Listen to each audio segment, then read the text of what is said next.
Professor Mehta, is that do you think that India is also moving towards a one-party state?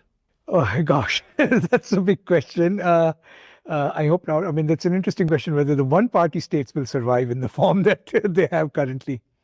Now, I think if we take a step back, I think from this moment, I think we need to look at sort of 4 or 5 different dimensions of where we are. And all of these dimensions, to my mind, will actually evolve on different trajectories. We tend to think of them as a package, but maybe they're not a package, right? So the first dimension is the one that you end it with, right? Which is the structure of party competition going to be such that we might get enduring one party dominance, right? Now, I certainly don't think, given India's diversity, given the contingencies of our politics, and given the fact that India is an extremely complicated society to govern, right? I mean, you can't produce economic miracles out of a hat, for example.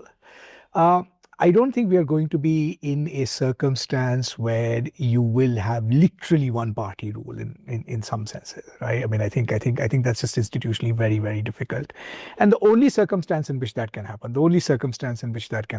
is if authoritarianism increases to the point where, right, things like the armed forces are called in to actually suppress opposition parties rather than this kind of suppression by stealth, interdiction by law, those kinds of. So classic one party states, there's a fusion of military power and party power, right?